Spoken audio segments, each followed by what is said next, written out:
अपने पसंदीदा शो के फुल एपिसोड देखने के लिए अभी डाउनलोड करें दंगल प्ले ऐप। सफल होगी तेरी आराधना।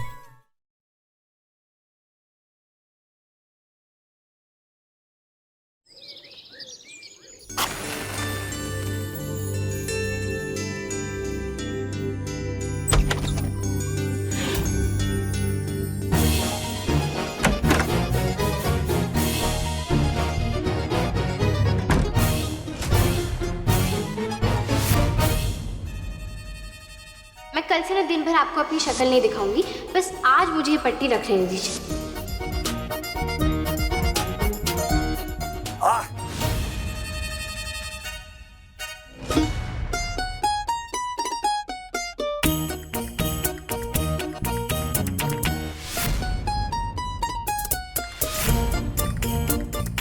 लो, दिन की बुरी शुरुआत शुरू।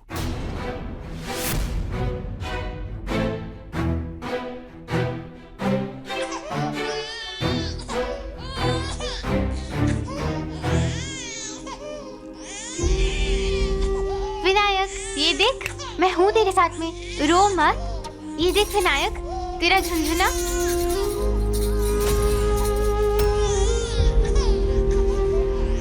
तुम्हें सिर्फ विनायक का ध्यान रखना है, ना ही तुम उसे गोद में लोगी और ना ही तुम उसे हाथ लगाओगी।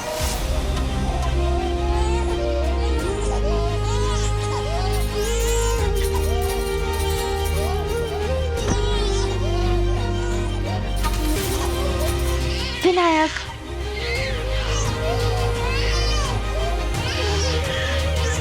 लो, उठो यहाँ से।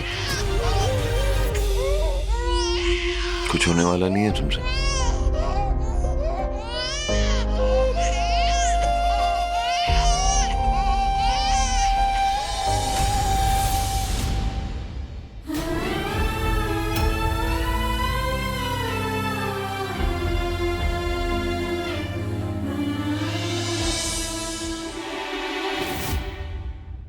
और कितना बुरा हो सकता है मेरा बैड लक? अब क्या कर सकते हैं साहब जी, जब काली स्याही से किस्मत लिखी हो तो ज्यादा अच्छी की तो उम्मीद नहीं कर सकते ना।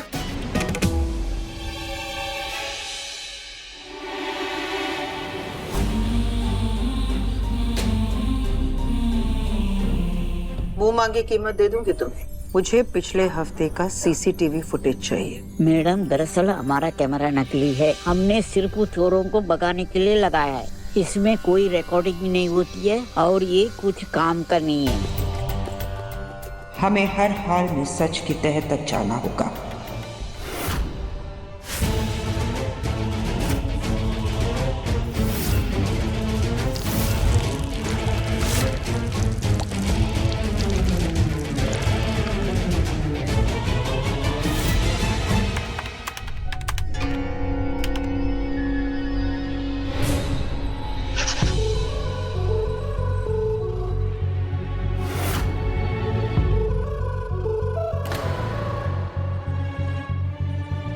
इसमें कुछ नजर भी नहीं आ रहा है। देविका की शक्ल भी ठीक से दिखाई नहीं दे रही है। हमें कोई और सबूत ढूंढना होगा।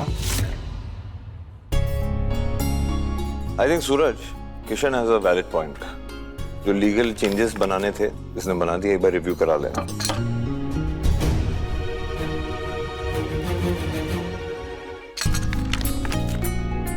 थैंक यू चंदा। बड़े भैया, कुछ और लाऊं आपके लिए? नहीं, और ओह नो, नॉट अगेन।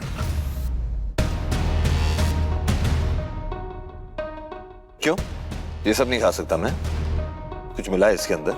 नहीं भैया, वो आप बिना नाश्ता किए ही मीटिंग में लग गए, बस इसलिए पूछ रही थी। तुम एक काम करो, सबसे पहले ये ट्रे यहाँ से लेके जाओ। ये ट्रे मुझे नहीं देखनी है और दोबारा से ये घर में ये ट्रे आनी नहीं चाहिए, समझी तुम? क्या हो गया भैया, एक ट्रे ही तो है। वैसे भी भूख की वजह से बहुत इरिटेशन हो रही है। पहले नाश्ता कर लेते हैं ना, उसके बाद कर लेंगे मीटिंग। मीटिंग पे कंसंट्रेट करें जिस काम के लिए हम यहाँ बैठे हैं।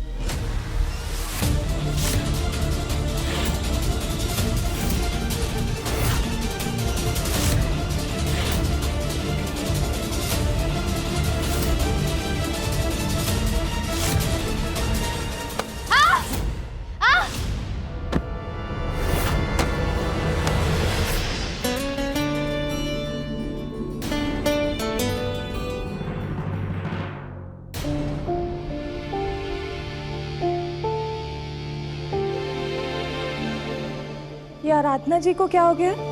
जानबूझ के अपने सर पे पल्लू क्यों डाल रही हैं? आंखों को रन पे देके आई हो क्या? दिखाई नहीं देता? क्या तेल गिरा हुआ, गिर जाती तो? वो किसी ने रंग बिरंगा तेल डाला हुआ था ना, इसलिए दिखा नहीं मुझे। कैसे दिखेगा? आंखें तो तुम्हारी आसमान में होती है, तारे गिनती रहती हो। जमीन पे क्या गिरा है क्या नहीं, खाक समझ आएगा तुम्हें? क्या करूं मैं? साइंटिस्ट लोगों ने मुझे कॉन्ट्रैक्ट दिया हुआ है ना दिन में तारे गिनने का, बस उससे ना मैं पूरा करने की कोशिश कर रही हूं। फालतू बात करने में पीएचडी ली हुई है ना तुमने? संगत का ही असर है, और वैसे भी मैं तो जल्दी चीजें सीख जाती हूँ ना। इतने साल में चलना तो तुम सीखी नहीं। तुम्हें बचाने के लिए इंसान अपना काम धंधा छोड़ के तुम्हारे पीछे आएगा, तुम्हें बचाने के लिए। तो किसने कहा था आने के लिए? मैंने तो नहीं बुलाया आपको। अगर आज मैं नहीं आता ना तो गिर पड़ जाती, सर पे चोट आ जाती तो जरूर मर जाती। अच्छा, तो मर रही थी तो मरने देते ना मुझे, क्यों बचाया आपने? वैसे भी आपको मेरे जीने या मरने से क्या फर्क पड़ता है? आप तो नफरत करते हैं मुझसे, मेरी शक्ल नहीं देखनी ना आपको, इसलिए तो सुबह से कोशिश कर रही हूँ मैं अपनी शक्ल ढकने की, ताकि आपको मेरा चेहरा ना देखना पड़े। तो फिर आप खुद क्यों आ रहे हैं मेरे पास में अपना वादा तोड़ने के लिए? दूर ही रहिए मुझसे।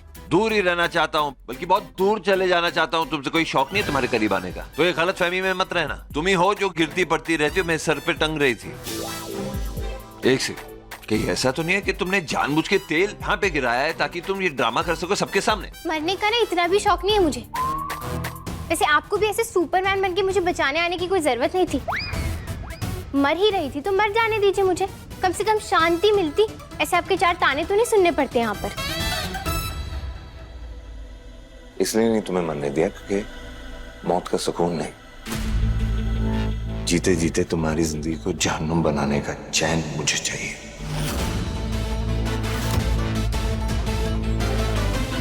वैसे देव पत्नी, तुम्हें टॉर्चर करने के 7 वचन जो लिए मैंने, उसे निभाना तो पड़ेगा, कर्तव्य है मेरा। ठीक है। शक्ल नहीं देखनी है तुम्हारी?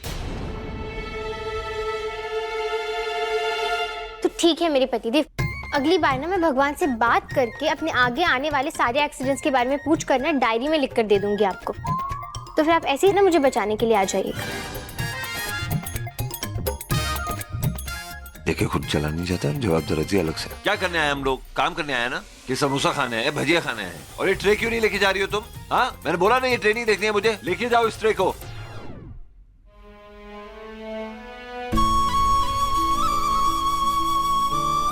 समझे, आप मुझसे कितने ही गुस्सा क्यों ना हो, कितने ही नाराज क्यों ना हो, लेकिन आप मेरी फिक्र करना कभी नहीं भूलते। आज भी इतने गुस्से के बाद, इतनी नफरत के बाद भी आपने मुझे गिरने से बचाया।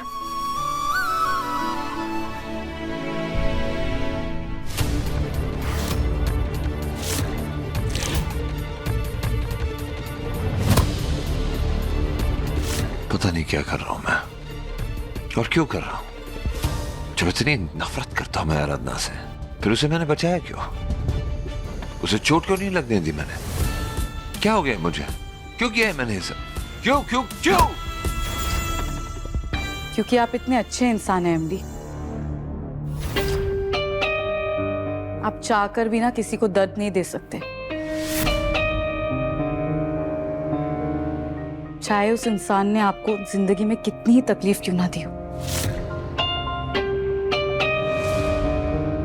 देविका, आराधना को, यानी तुम्हारी बहन के कातिल को रोज खुद के सामने देखने के बाद तुम्हें गुस्सा नहीं आता? और दामिनी और मुझसे तो तुम कुछ साल छोटी हो, फिर भी आई एम ग्लैड कि तुम इतनी मैच्योर हो, सेंसिबल हो, फिर भी इतनी शांत कैसे रह पाती हो तुम? हर चुप्पी के पीछे एक अंगार होता है एमडी। अगर अपने गुस्से को यूं ही बयां कर देना तो ना शांति मिलती है या ना कोई नतीजा। गुस्से के असली मायने तो तब होते हैं जब उस गुस्से की चिंगारी को आग का रूप दिया जाए, और उसी आग से सही समय पे सही जगह पे वार करना चाहिए। मुझे दर्द देने वाले लोगों को ना मैं भूलती हूँ ना मैं माफ करती हूँ, बस सही समय पे उन्हें उनकी जगह दिखा देती हूँ। मैं कुछ समझा नहीं। कुछ नहीं, आज तक ना मुझे बस एक ही बार ऐसा गुस्सा और दर्द मिला है, जिसे मैंने आज तक संभाल कर रखा है। और रही बात आराधना की, तो मुझे उस पर बहुत गुस्सा आता है।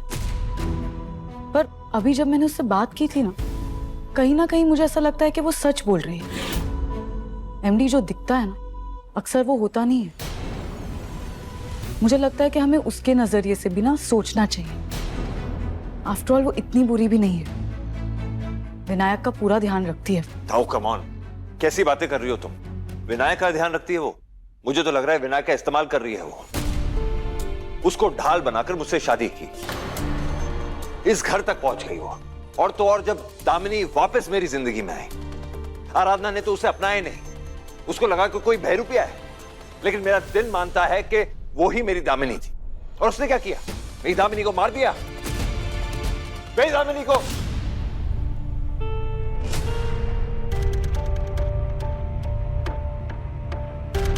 बेचारे पैरों को तो आपने सजा दे दी एमडी, एटलीस्ट अपने हाथों को तो बख्श दो, वरना आप किसी काम के नहीं रह पाएंगे।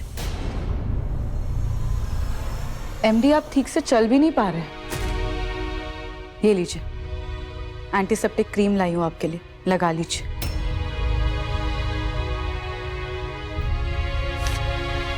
बस हाथ में लेने से कुछ नहीं होगा, लगाइए, वरना मैं यहां से नहीं जाऊंगी। Okay, come on.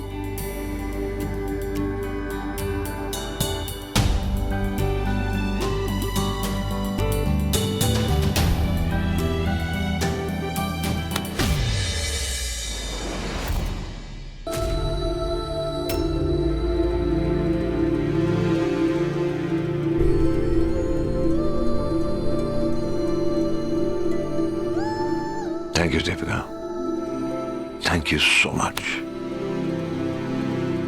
जब से दामिनी गई है ना मेरी जिंदगी से, मैं खुद को संभाल नहीं पाया हूं। और दामिनी की जगह जब जब मैं आराधना को देखता हूं उस घर में, दिल में एक अजीब सा तूफान खड़ा हो जाता है।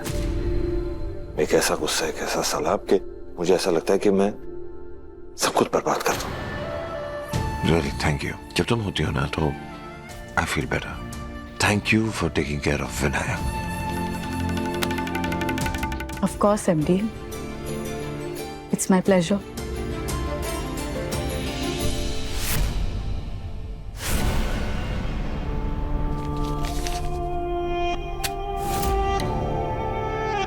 तुम्हारे सीसीटीवी फुटेज देखना है हमें। अब ये मत कहना कि तुम्हारा कैमरा नहीं चल रहा है। नहीं मैम, मेरा कैमरा तो बिल्कुल सही है।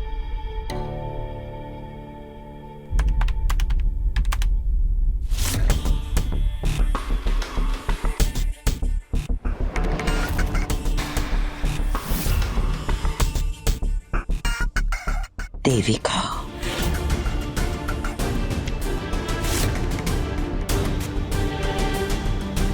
कौन है वो?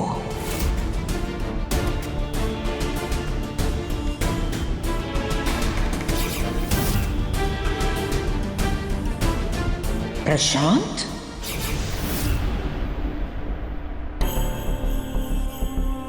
देविका प्रशांत के साथ क्या कर रही है? और अगर वो 15 दिन से इसी शहर में थी तो अपनी बहन से मिलने क्यों नहीं आई? हर उस दुकान, कैफे या लाइब्रेरी में क्यों गई जहां दामिनी जाती थी?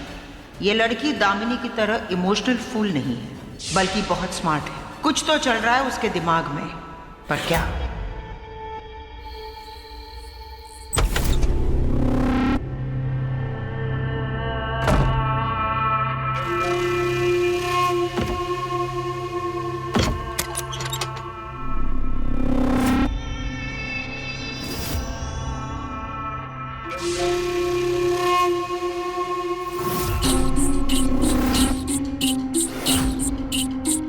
आज तक मैंने ये तस्वीर इसीलिए संभाल कर रखी थी दी, कि तुम मेरे और एमडी के बीच आ रही थी। एक ऐसी दीवार बनकर खड़ी हो गई थी कि ना एमडी मुझे देख पा रहे थे और ना मेरे पास आ पा रहे थे। लेकिन अब तो तुम जा चुकी हो, अब हमारे बीच कोई दीवार नहीं है। अब फाइनली एमडी मुझ तक आ पा रहे हैं। अब बहुत जल्द ना वो मेरे प्यार को भी महसूस करेंगे, मुझे समझेंगे वो। और अब तुम्हारी कोई भी तस्वीर हमारे बीच नहीं आएगी और ना कोई निशानी।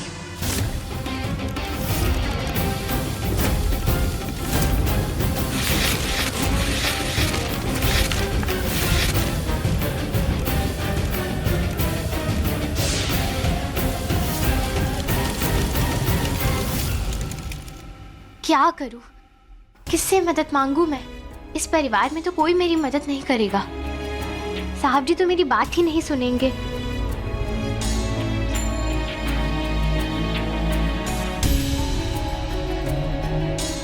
देविका जी से बात कर सकती हूँ मैं, शायद वो मेरी बात समझेंगी।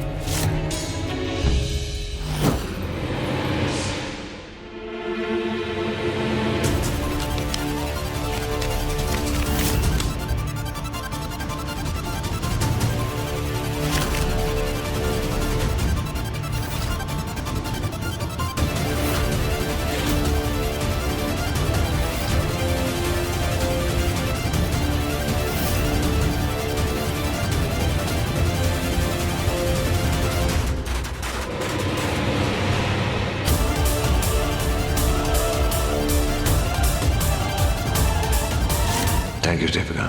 Thank you so much.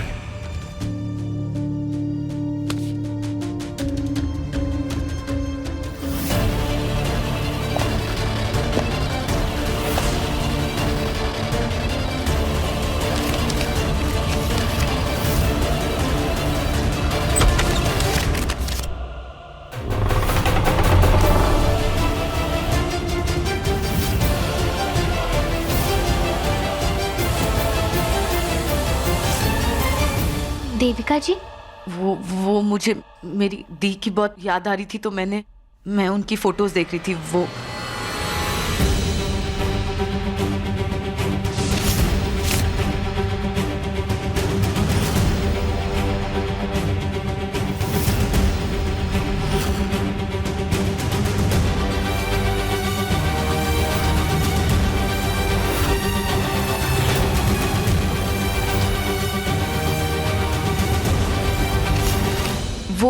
मैं ले लेती हूँ।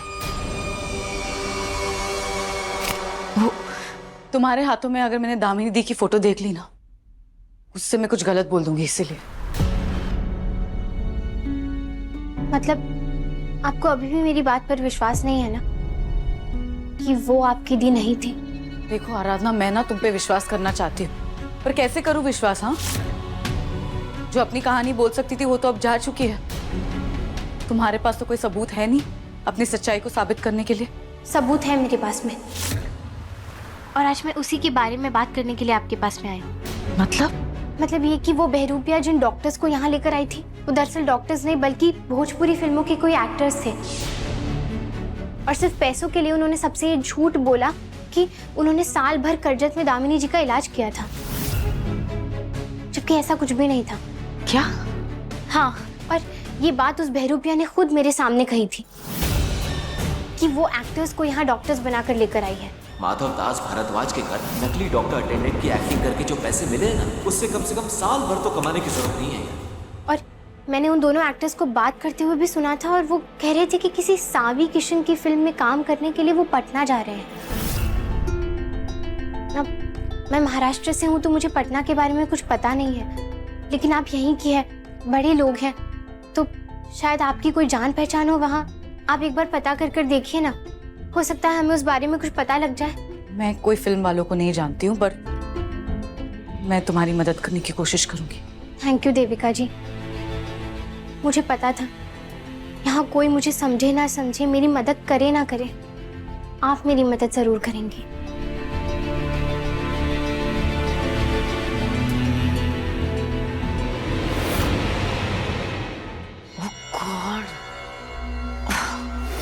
मैं तुम्हारी मदद कभी नहीं करूंगी आराधना, क्योंकि मैं चाहती हूँ कि एमडी की आंखों के सामने तुम्हारे लिए सिर्फ नफरत हो। हालातों का फायदा उठाकर तुमने एमडी से शादी तो कर ली, लेकिन पति पत्नी होने का रिश्ता तुम कभी नहीं निभा पाओगी। मैं एमडी को ना अपने प्यार का एहसास दिला के रहूंगी। मेरे और एमडी के बीच ना दामिनी है और ना मैं तुम्हें आने दूंगी। उनके नफरत के सैलाब में ना मैं तुम्हें डुबा दूंगी आराधना। ना मैं तुम्हें कभी उनके पास जाने दूंगी और ना उन्हें तुम्हारे करीब आने दूंगी। एमडी के दिल में और उनकी जिंदगी में सिर्फ और सिर्फ मेरी जगह है। इसीलिए कल रात मैं उनके पास पट्टी लेकर गई थी।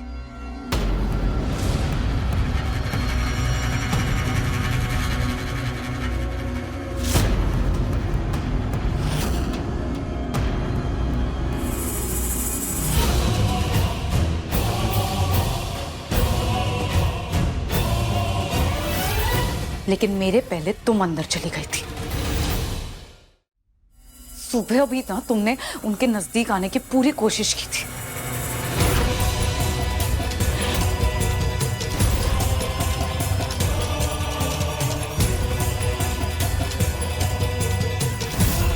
इसीलिए मैंने जाकर सीढ़ी पे तेल डाल दिया था।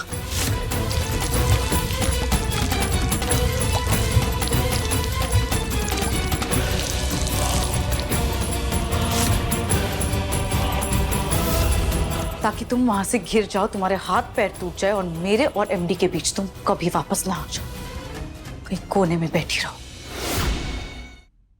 लेकिन एमडी ने तुम्हें वहां से भी बचा लिया।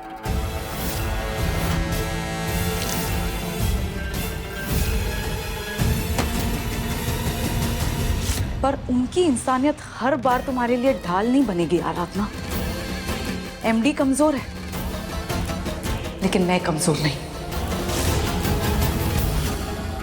मैं तुम्हें हर हाल में एमडी से दूर रखूंगी।